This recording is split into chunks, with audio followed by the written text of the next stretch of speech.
Hey, Jay. Hello, What's news, Doctor? how are you? Yeah, yeah, we're still in lockdown, so it's not much to report. How How was long it? has it been now? I think my friend counted it's 137 days. Oh, Jesus. Yeah, and we were meant to have some of it lift this week, but I don't think we're going to. The case numbers aren't as low as they should be, so that I don't think they're going to let us out. So I think we've still got some more time. Jesus. And How was like, your weekend? um, well, life's like, I would say getting back to normal beyond the fact that the borders are still closed and you have to wear masks all the time once you're outside the home, except when you're in a restaurant and you're eating or drinking, that's it. But pretty much all masked up. And yeah, schools are thankfully open, right? Yeah. But the offices are still pretty restricted, like not more than 50% of the people at one time, and no one can actually do 5 days a week. They can actually do at the most 3 days a week. So yeah, they're trying to control it. Yeah, but it's a new normal, as they call it, right? It hardly feels normal. No, I there's nothing I normal do. about it. So, just starting with a bit of your background. So, you've been in the media and communications industry for 15 years in strategic planning, trading, setting up content divisions for Group M, Mindshare, OMD. And you've currently been with Mediacom for 8 years now Yeah, as APAC regional managing partner. Were you that when I was working with you? yeah. Yeah, okay. You just had a better title than me. And you're also the global client lead. So, what does that actually entail? Well, as you know yourself, Jen, it's like being the throat to choke if anything goes wrong at the end of it. But jokes aside, it's essentially being the one point of contact for a key client, and I work across a portfolio of CPG clients, so across Mars, Coca-Cola, and P&G. So in various forms, I'll be the buck drops with me, really, but buck stops with me, so to speak, and that essentially means that I have to really understand what the clients really need or what keeps them awake at night, and that our service delivery sort of helps them sleep better at night, so to speak.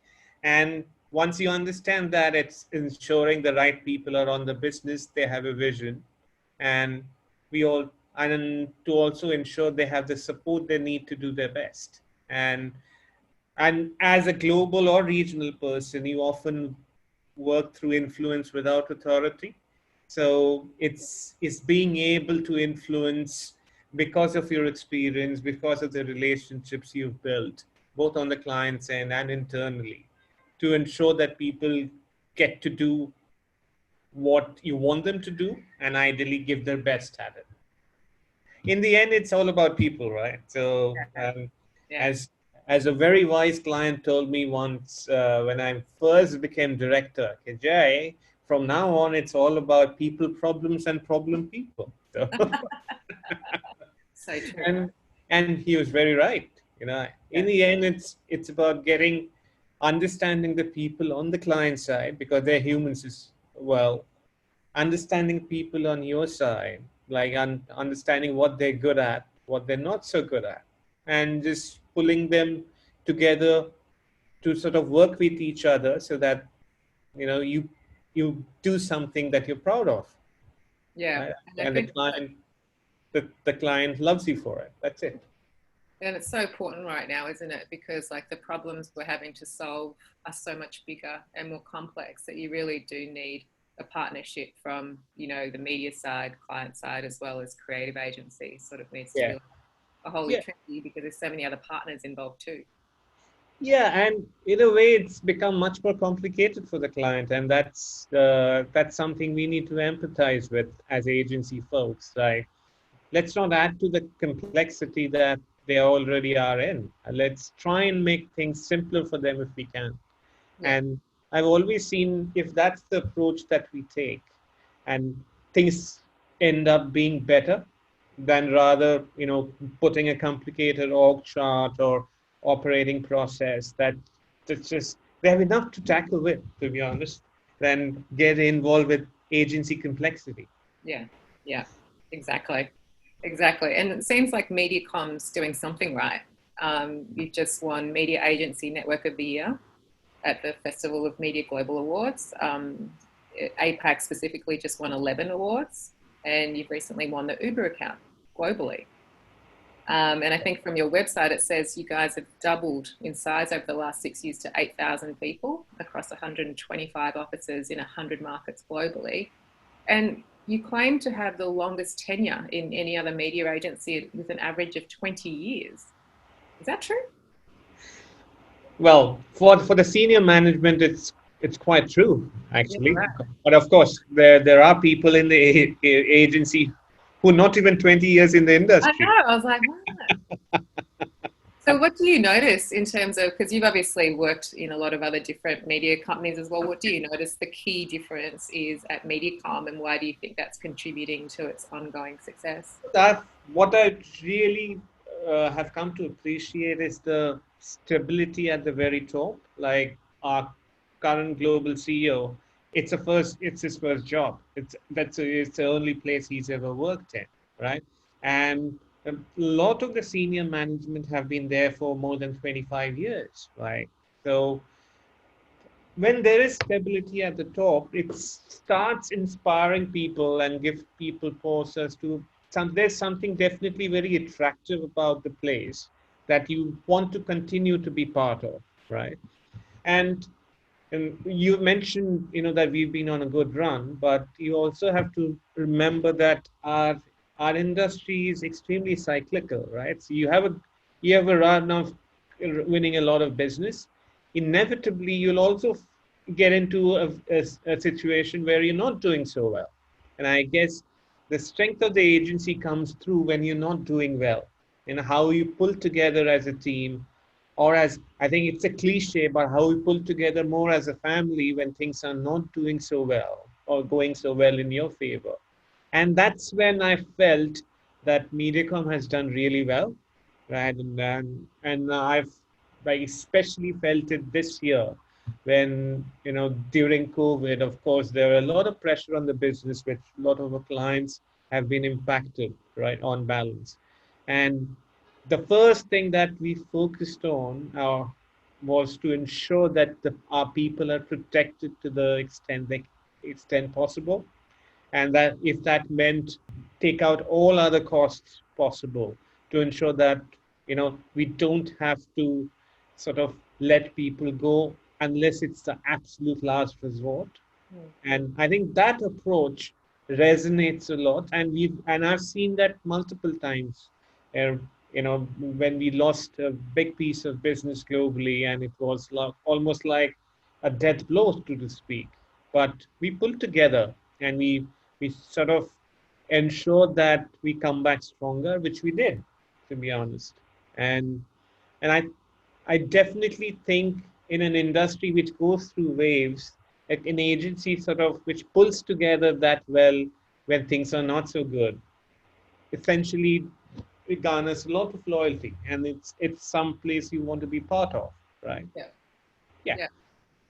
So that's one, I think. And hence, when I look at the whole people first philosophy, it rings true to me instead of just being a strapline in an advertising, right? Because it's easy to get into those cliches. Every agency or every company claims to be a people's business, right?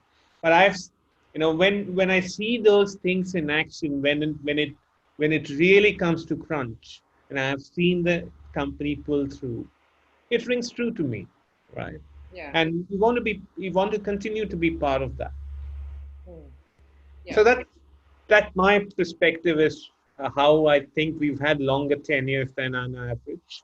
Yeah. That And obviously, I think, how do you manage that, or how do you pull that through, I guess, from the top layer? Because you're managing, I mean, you've got 15 years of experience leading multicultural teams.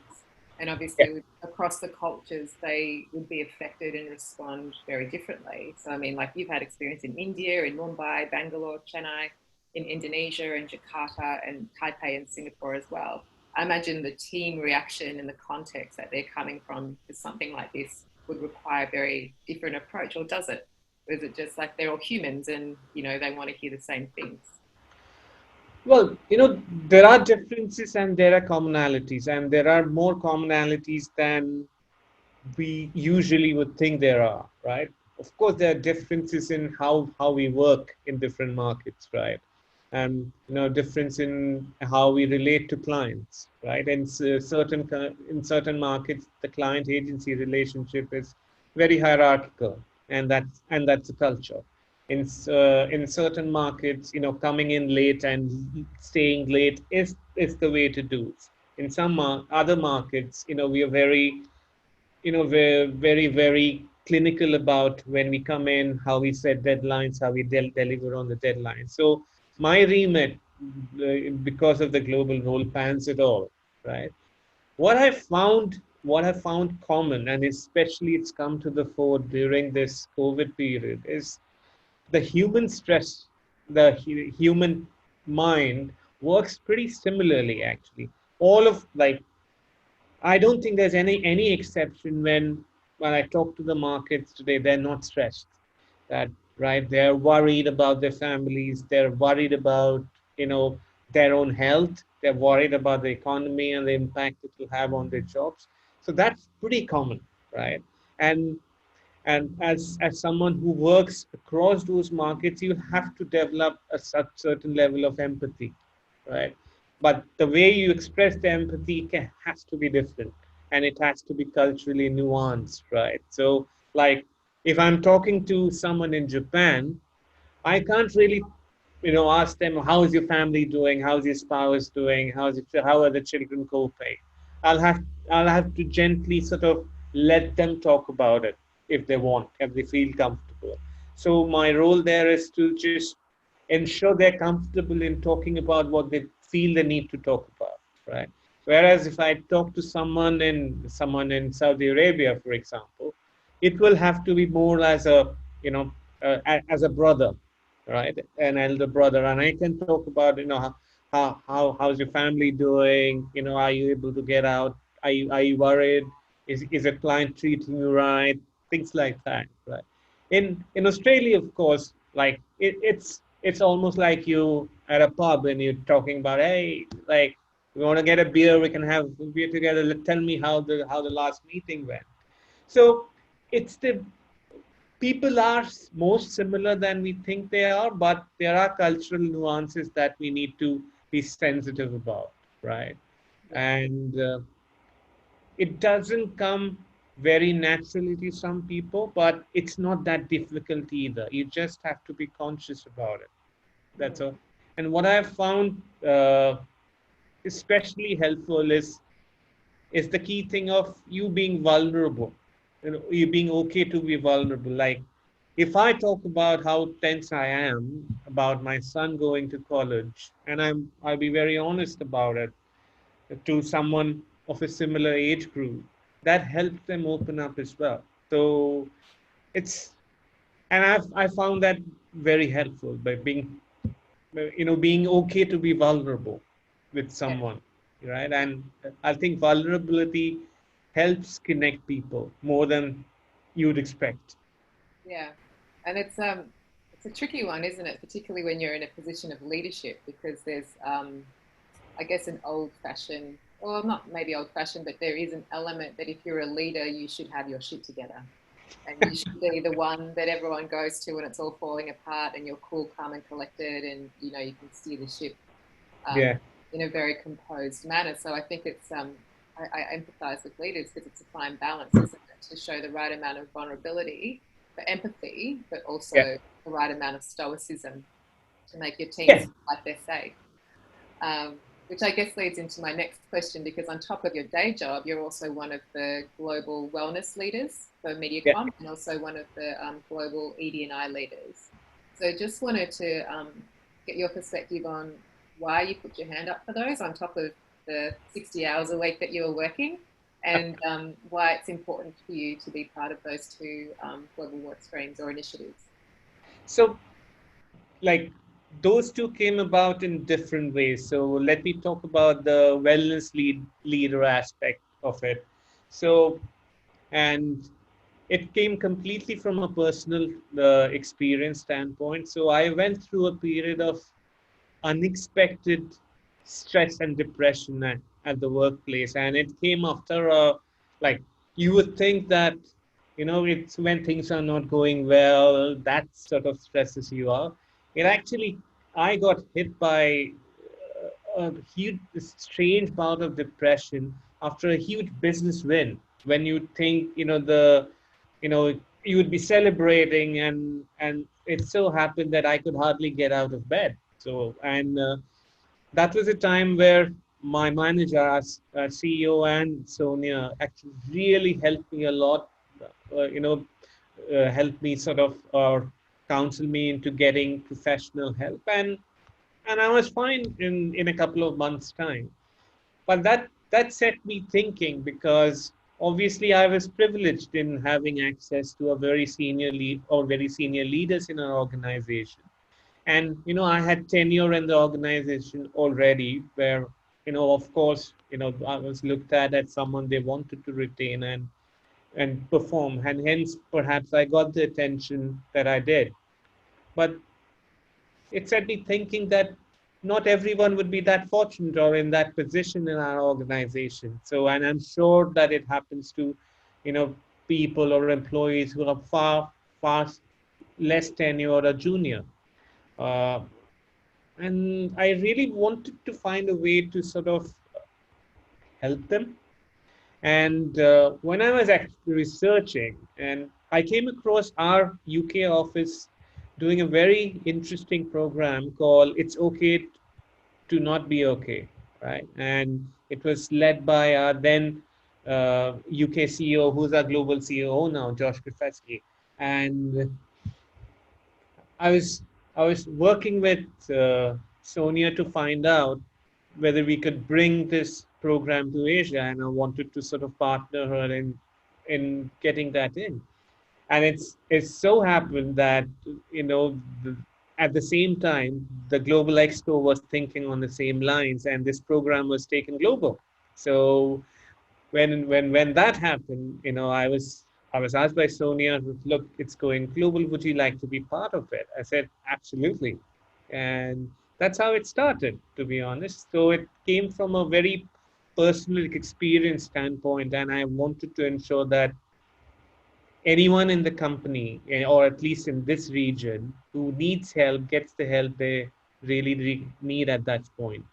And yeah, so we are we are on a journey, to be honest. I wouldn't claim that the structures are already in place to that extent, but it definitely helps to have a global team together who's sort of pulling in together the best practices around the world to make that kind of a structure available to each and every person in Mediacom. So, yeah. I think you're incredible, Jay, honestly. Like, I think that's such an incredible show of strength, because I don't think a lot of people, let alone men, let alone Indian men, right?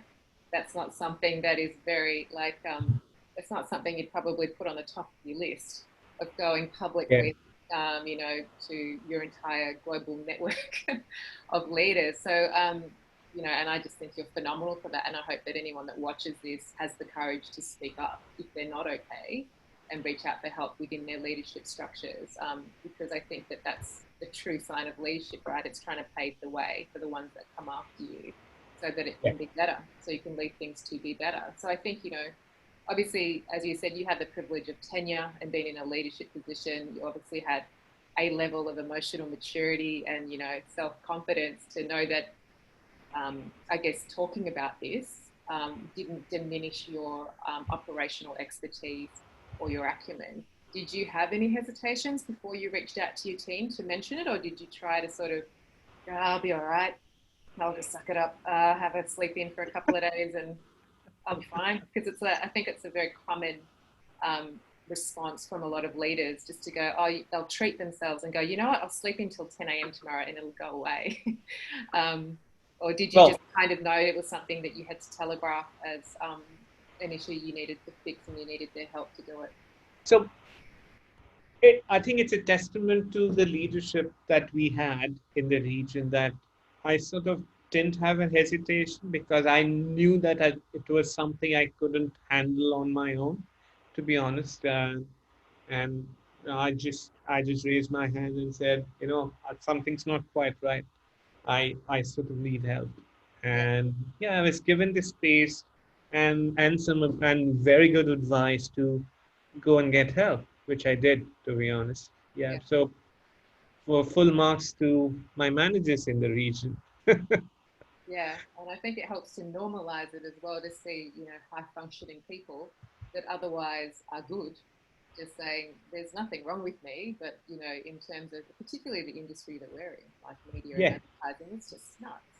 And Um, it was also a lesson that it can hit you when you least expect it, like because it was after it was almost like the biggest win of my career.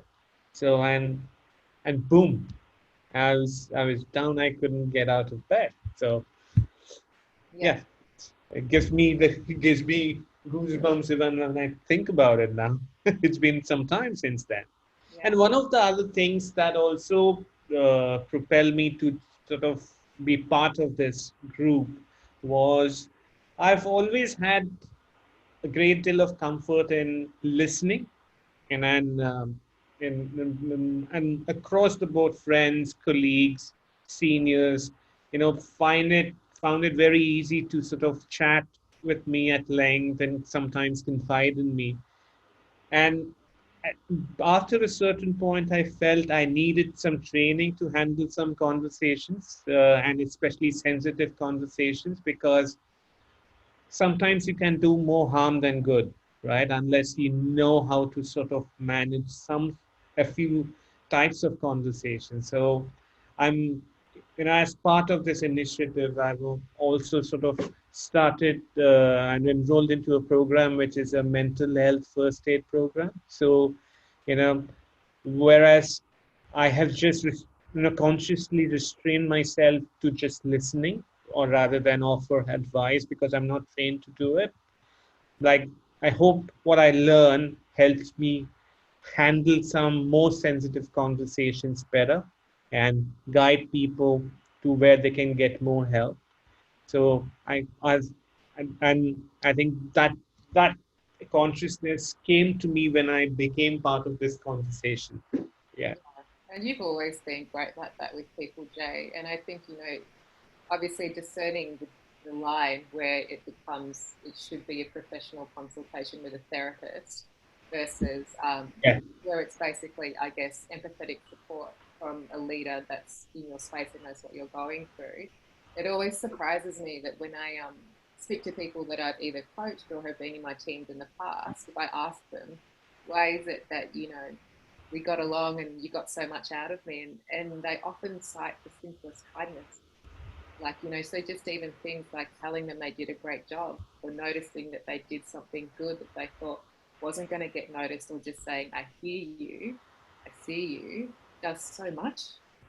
Um, and I think you've always been great with that with your teams. Like, you've always led from behind. You're always very much about pushing them in front and letting them take the credit and only sort of stepping in front of them when there's danger. So I think it says a lot for people working in your organization to see that there's a leader like you who is human, and puts people first, genuinely, like rather than just the tagline. Look, I have always believed that, to a certain point in your career, you're known by who you've worked for, and after that, you're known by who's worked for you, right? So I've crossed that Rubicon, so I'll probably be all known by now by people who have worked for me and gone on to do greater things. So yeah, Yeah, I love and I love to see people succeed, and I feel a huge amount of pride when people who worked under me sort of get the glory, get the spotlight, feel better about themselves, and start paying it forward as well. I think that's the only way we will grow. And it reminds me of famous David Ogilvy quote, right? That I've tried to do this, not that I've succeeded all the time, that when you hire someone, think of when you were at that position and hire someone who's better than what you were at that grade, right? So very often, we are tempted to hire someone at our own level or in someone who'd look up to you. I think, and then that's something that maybe our industry as large should be better at. You know, we should be comfortable hiring people better than us, right? I think that, And yeah, I think if there were more people like you, the world would be a super happy place because I think, kind of dovetails into your other hat as one of the global ED&I leaders. Um, yeah, is that obviously ED&I is sort of a new function around the world and it's been implemented with varying success, not as a criticism. I think it's just involves humans, so it's tricky and it's highly contextual. So, and obviously very interlinked as well with well-being and mental health. I think I just read a report from Campaign Brief Asia and Kantar that said that ED&I has actually regressed during this year in the pandemic, and certainly with mental health, and people are feeling we're going backwards in media advertising and creativity, like everything's sort of reversing, which doesn't surprise me because in economic downturns, normally the underrepresented groups get disproportionately, I guess, dealt the shitty yeah. hands. So I guess just looking at that other hat of yours, the global ED&I leader, why did you put your hand up for that, and why is it important to you personally? Look, that came from in my career because I've worked with so many cultures, and I've had conversations where I didn't have that answer for, like you know I was I remember chatting to a very young, talented person in Beijing in our organization, and she asked me what it would take for her to become a global leader. And why is it that there's no one from China in our global leadership, not just at an exco level, but even at a global client lead level? Honestly, I didn't have an answer, to be honest, right? And I was again talking to someone in Singapore, and he asked me once, in general, that why is it that in Singapore in the agency, not just our agency, but across the industry, there's so few CEOs or MDs of Malay ethnicity, and I didn't realize that was the case. I did some research, and he was right, and I didn't know why that was, to be honest. And more you research, more you find out that when it comes to diversity and inclusion, it has various forms, right? Of course, the more clear and present the aspect that we're dealing with is race right now with Black Lives Matter. But that is not the only type of diversity we should be looking at. There are various forms. Ethnicity, for example, religion, for example, gender. You know, the various sub aspects of gender like women with children, and then sexual orientation, right? So there's so many aspects of it that we sort of don't ever think about, right? And we feel that those aspects are not really a hindrance to career progression, but in different cultures, in different markets, in different situations, they can be, right? And that's not something that as an industry we have done very well in, to be absolutely honest. And yeah, it's high time that we start focusing on it because I've seen myself the benefits of a really diverse culture, work or a diverse team, the value they bring to the table versus a very homogeneous team. You learn from different perspectives. You learn to sort of coexist with views that don't really agree sometimes, but you find the you know find the line to trade on where both sides sort of end up satisfied to a certain extent, right? So, and that sort of tension actually makes your work better, right? And it's a myth that, a few markets do better with very diverse cultures. Some markets don't need. In my experience, every market has benefited from having people from a very different background. Like in our company, we have had people from India work in Germany, and I have seen that really work. We've had people from the US come to China on a short-term assignment, come from Australia to China in a short-term assignment, and find it very enriching for themselves, and also bringing very different perspectives to the teams. So having seen that, it is definitely important to embrace diversity and be as inclusive as possible. And from a personal point of view, right? So having worked in so many countries over the last 15 years, I can hardly define where home is, right? And raising a third culture kid who's going to go to college probably to US and Canada. I'm As a parent, I'm terrified as to what sort of discrimination he would face.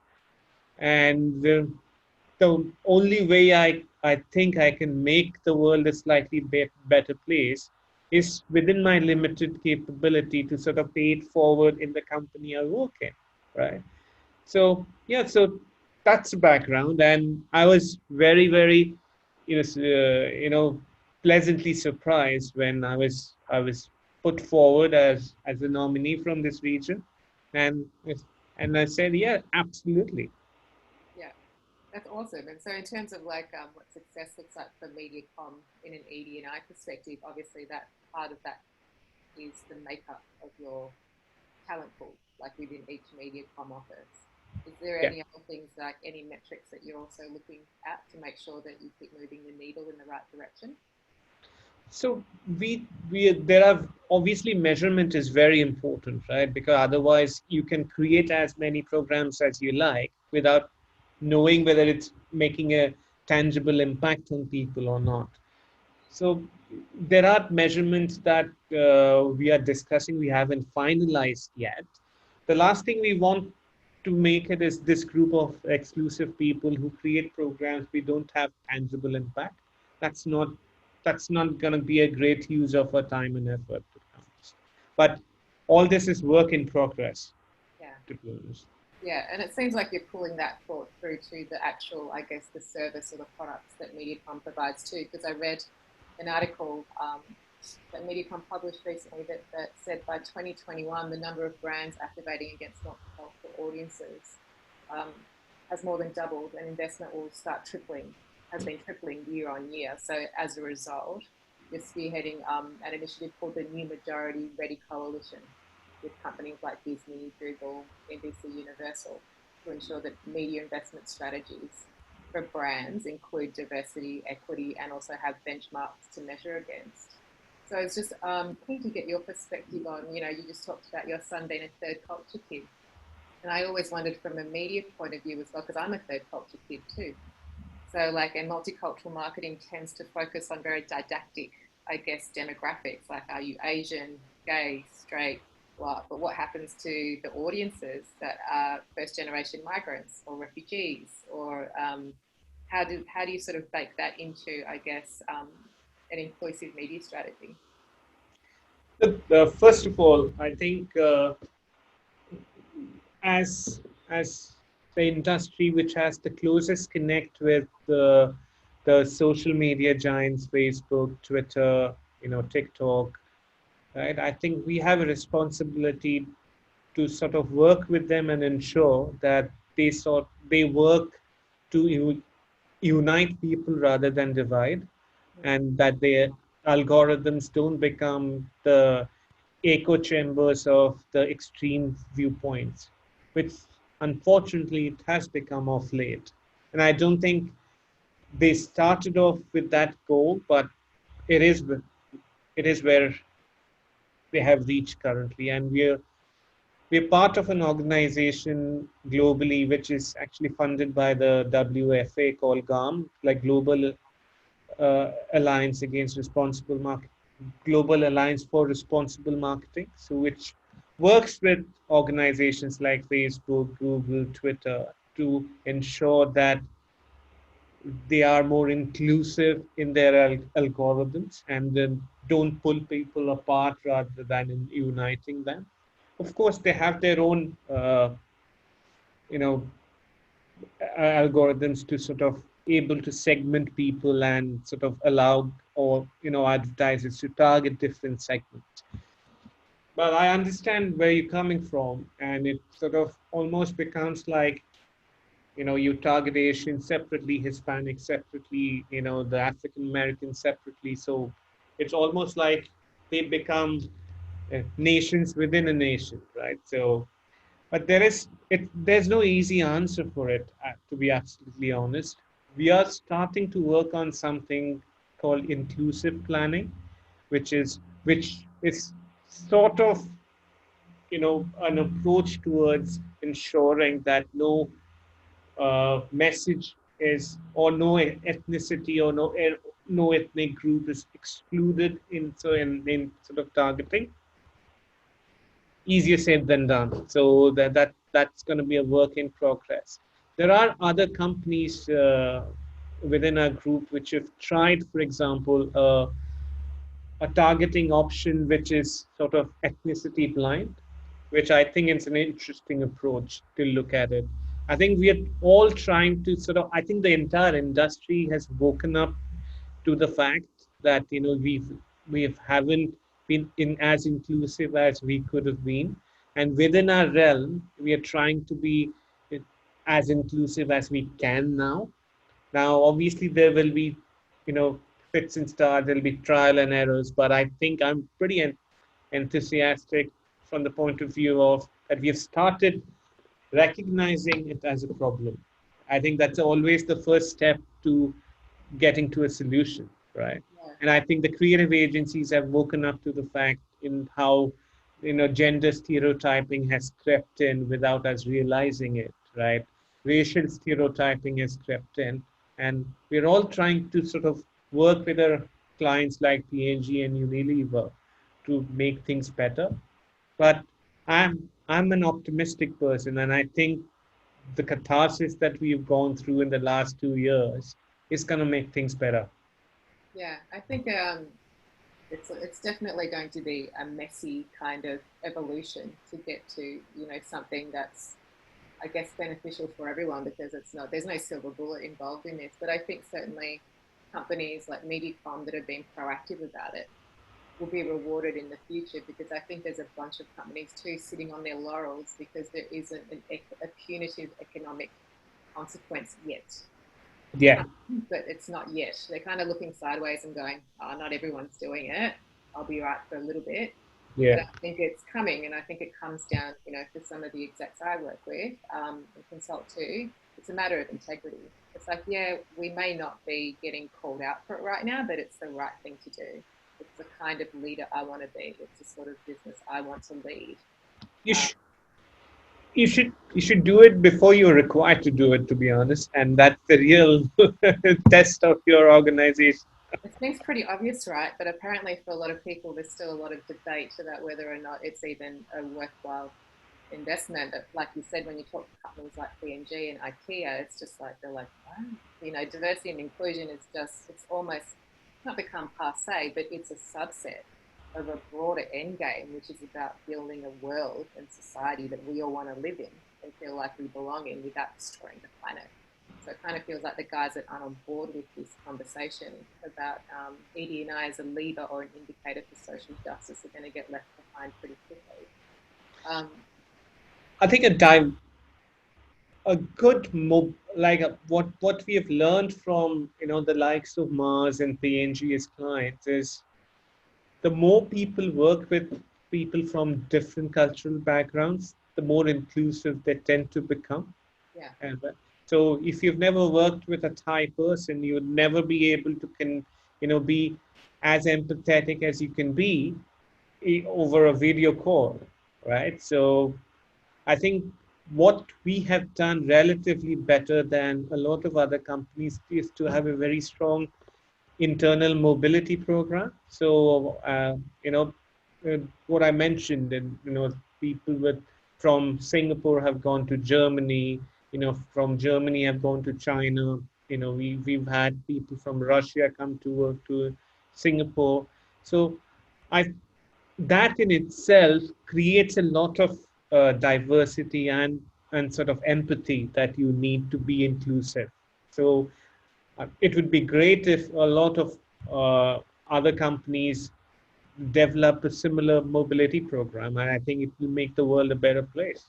Yeah. Are you sensing from the clients that you work with, especially since the Black Lives Matter movement happened earlier this year in March, are you sensing, certainly I'm sensing from the clients I work with, there is almost an urgency to start getting these sort of ED&I practices and programs embedded into their organisations, because, as you would know, it doesn't happen with a workshop or a couple of lunch and learns. Like, it's a commitment that happens continuously, like building muscle memory over time. So they're racing to get this stuff sorted because they know that their economic punitive consequence will be consumers not buying their brand. Are you Yeah, noticing that as well from the clients that you're working with? yeah, I've noticed it from quite a few clients, and not necessarily because they feel an imminent threat to their business, but because they really believe in it, and that's great. In terms of how to translate that tension to what they do in this part of the world, I think that's something we need to see. Because as I mentioned, it all got triggered primarily by the Black Lives Matter movement. But if you look at it, there are different uh, challenges to diversity and inclusion this part of the world, Yeah, right? So there is religious tension in so many markets. There are ethnic tensions. There is gender-based discrimination in this part of the world. So I think we need to sort of broaden the diversity and inclusion problem definition, and I think that's where a lot of top-down mandates in terms of diversity sort of run afoul of the reality on ground in Asian and Pacific markets. Because, for example, in Australia, I guess one of the biggest diversity challenges is when you compare yourself with New Zealand, for example. It's so different in how the population has embraced the Aboriginal culture, right? So, and that's a clear, and those are the nuances that we need to heed when we create, inclusive programs in the market, right? So, yeah, the problems of diversity would be different, or at least nuanced differently in different markets, and we need to find solutions to those, keeping the local nuances in mind rather than having a top down approach. A top down approach helps to make people aware that they need to be more inclusive, but the solutions that are generated need to have, or need to be grounded in where the market is. yeah, Yeah. absolutely. And Um, of course, there would be issues related to local laws and other thing, or local laws or local practices, for example, right? When I when I was in Indonesia, I realized that while my wife, who has a equally senior career, she was covered by my work insurance, I was not covered by her work insurance, right? So, and that's the way it's always been, because a woman is considered a single woman without a family when those insurances are provided.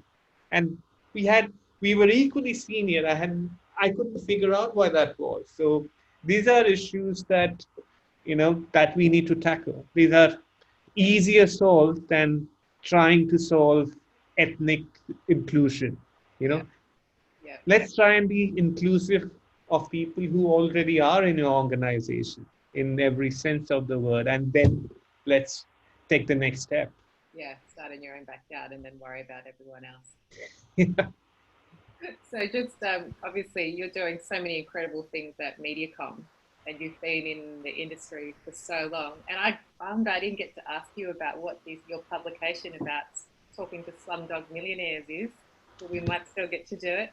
And you're trilingual as well, which is amazing. So like I was going to ask you, like just reflecting on your amazing career and your leadership journey, what is the one thing you wish you had have known when you were younger, that would have helped you with your, I guess, your leadership journey? And, you know, what sort of support, I guess, do you remember getting that helped you be here today?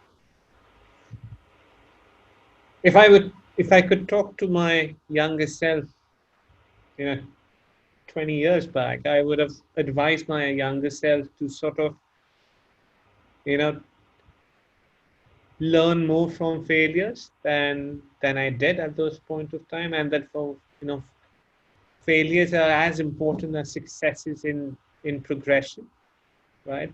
Because looking back, the amount I learned from my failures was unbelievable. Like I'll give you a one example. My first expat assignment, taught me that I would never be successful as an expat if I tried to, always talk about what I did before, right? So, and I was told very bluntly that if you were doing so many, incredible things, why are you here? So, Go easy on yourself, basically.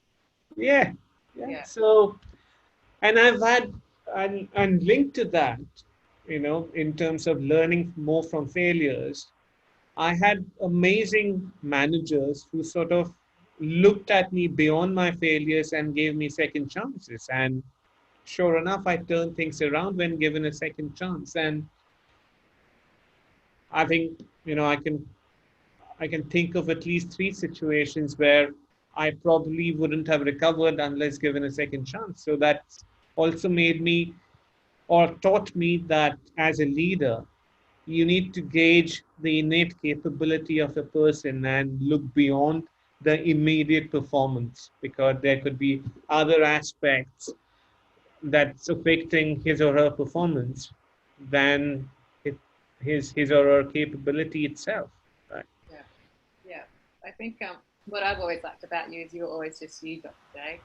I think that, you know, even though there's some people you speak to and you don't really get a sense of them. You get a sense of their job and their remit. But I think even just listening to you talking about, why you put your hand up to be the global wellness leader, a global wellness leader, as well as a global ED&I leader, you get a sense of your personality and your values and who you are as a person. What else is there to Jay? I know you've got a beautiful wife and a gorgeous son, but what else is, I mean, you're much more than just a media person. Like, there's a lot more to you. And I want to hear about what this talking to Slumdog Millionaires thing is. Well, that's related to be honest, that's related to work. So let me talk a bit about that piece of work, because, man, there is a history behind that as well. I've always noticed that I do my best work when a client is dismissive of something. So that sort of that sort of that sort of eggs me on to actually prove that he or she was wrong, right? So we had done a piece of work for a client in Indonesia, which actually looked at you know the differences in consumption and brand choice for people who are living at the bottom of the economic pyramid and people who are much more affluent. And strangely enough, it showed that the aspirations of people didn't vary well depending on where they are. And in fact, the only thing that varied was being able to afford the brand. So, in terms of what brand of shampoo they wanted to consume, what brand of biscuits they wanted to buy, in terms of, if they had money, what they would buy, across across various categories we surveyed, there was no difference in brand choice. Yeah, right. What was different was that how they actually internalize advertising, right? So the typical awareness, interest, desire, action, that paradigm didn't work at the bottom of the pyramid. And in fact, it worked only at the top of the pyramid. And to talk to the bottom of the pyramid, we looked at some very successful campaigns in Indonesia, in the rural parts of Indonesia or small towns of Indonesia. And we came up with a paradigm that we felt worked. So that was the interesting bit. And when the client was very dismissive about it, I wrote a paper and it got published in Walk. So I did prove her wrong. So so that's the background. So you're basically a geek as well on top. Yeah. So beyond work, and I guess from the kind of leadership that I try to sort of exemplify, and the work that I do on the wellness front and the diversity and inclusion bit, you get a sense that I'm deeply interested in people, right? So uh, I love I love interacting with people from various backgrounds. In fact, one of my favorite parts of any travel, work related travel, is the cab ride to and from hotels, because usually the taxis are always driven by immigrants in whichever country in the world, right? And they have such diverse and interesting stories, right? So I've talked to a Peruvian cabbie in Australia. I've talked to a Somalian cabbie in Oslo, and it's it's funny. There's such diversity in the backgrounds of why they came to be an immigrant, and it always fascinates me, right? So in terms of what I do beyond work, I I'm a chef in hiding, so to speak, Ooh, you bake right? So yeah, and it's not that I I cook something just to enjoy that food with family. I try and get people of varied backgrounds together over a meal, and it's a conversation that happens in terms of their experiences and ba- and families that I really really enjoy. So yeah, so that sort of takes most of my non-work time in terms of organizing for the next get together. So what should I cook then? And I love movies, so what I try and do is curate dinners with the themes of movies I love. So it's so that next time I'm in Singapore. so like one of my favorite movies is Wong Kar-wai's In the Mood for Love. So it's a 20-year-old movie. So and what's really fascinating about that are the colors that the director uses to set the tone of the movie, which is set in the Hong Kong of 1960s, right? So I curated a dinner in the theme of that movie where the food I cooked were reminiscent of the colors used in the movie. So and then of course when people came together, I talked about the movie and the background and what inspired me. So I truly enjoy doing that. So So cool, Jay. I want an invite next time I'm in Singapore. absolutely, you tell me. I'll give you a choice of movies to choose from, and we can curate through that. Yeah, I would love that. I would love that. Jay, I'm conscious of your time. Thank you so much for taking time to speak to me, and thank you for being so vulnerable as well about discussing some of your, I guess, your personal experiences that led you to be a global wellness leader as well as global ED&I leader. I think you're amazing. You're an awesome guy. I wish there was more of you leading people and things around the world. And I'm so grateful that you spent an hour to chat to it. You're welcome, Jen. Thanks for your time. Thanks for choosing me. All right, darling Hud, I know you're so busy, so I'll let you go. But thank you so much. You're amazing. Have a great See ya. week, and I'll talk to you soon. Bye, love. Bye.